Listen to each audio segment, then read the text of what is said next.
Hello and welcome to the commentary for First Battle. All right, let's chat a little bit about this article. This article was written by me, so this is a true story. And I wrote this article originally for a magazine in Georgia. So it was published in a magazine called Flagpole Magazine in Georgia. I made the article a little bit shorter and a little simpler for Effortless English, but it's basically the same article. And it's true, I did belong to this group for about 10 years, I guess. I was a member of this group. I joined when I went to university, to undergrad. And I went to this, I guess you would call it an activity fair for freshmen, for new students. We went and you could see all the different clubs and organizations at the university. And one of them was this group, the SCA. And I thought, oh wow, this looks really interesting and strange and fun. So I went to one of their meetings, and then I decided it still looked interesting. So I went to the first event. And that first event I describe in the beginning of this article. It was a battle with about 200 people in armor and swords. And it was great fun. I really, really enjoyed it. I had a really good time. I remember fighting and fighting and fighting all day. So after this battle, they had another battle. Then they had another battle. And then after that, I fought just against individual people. And we're using these wooden swords, but it's real fighting in the sense that it's like a martial arts competition. So it's not like professional wrestling.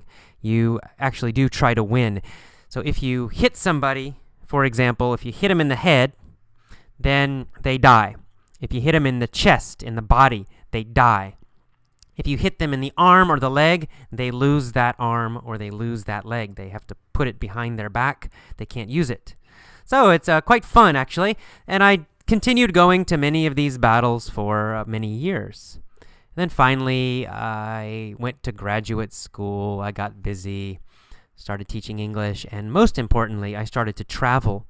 And that's when I quit the group and started doing other things. But as I mentioned at the end of this article, the thing that I enjoyed most about this group was that it was fun. It was like play. It reminded me of when I was a kid, actually.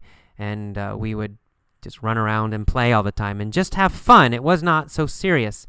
It's easy as an adult, for us to become so serious all of the time. This happens to me sometimes. I just work too much and I become very serious, and I don't think about just having fun and playing and relaxing and being totally away from any kind of work.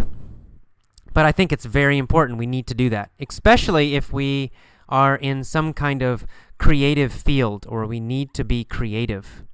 Well, to be creative, I think you have to play. You have to play. You have to enjoy life. And I think what happened is that when I was younger, I was a member of this group, the SCA. That was my playtime, my play group. And then later, I replaced the SCA with travel. And travel really is now the way I play. It's my way of finding new things, doing interesting things, just for its own sake. So when I travel, I don't have any big serious goals usually.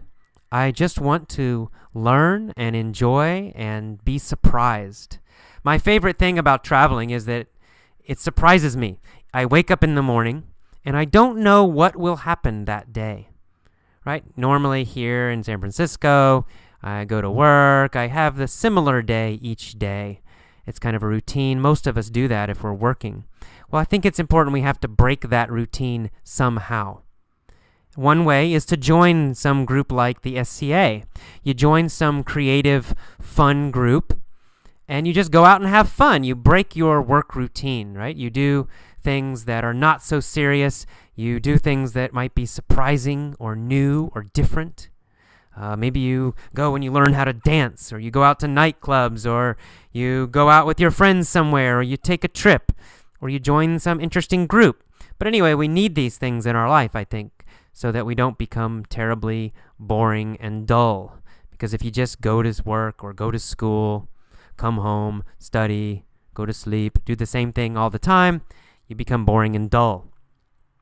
In fact, I've had this problem recently. I've been feeling quite bad recently because I feel like all I do is work. I teach in my class, and then I work on lessons for Effortless English, or I work on the website, and then I go to bed, and then I wake up, and then I do the same thing again, and then again, and then again, and then again. And it's making my brain, making my mind kind of dull, kind of boring. I'm not so interesting. And that's not good. So anyway, I'm trying to do some new things now. I just joined a yoga club yesterday. Tomoe and I are planning some travel, some trips, and we're hoping by the end of the year, or possibly the beginning of next year, depending on our travel plans, we're hoping at that time that we can move to Thailand. And in fact, we have plans to move to Thailand and start a school, an English school, somewhere in Thailand, probably Phuket in the south of Thailand. So who knows, hopefully next year I can talk to you about the Effortless English School in Phuket, Thailand. That's my hope. That's my plan.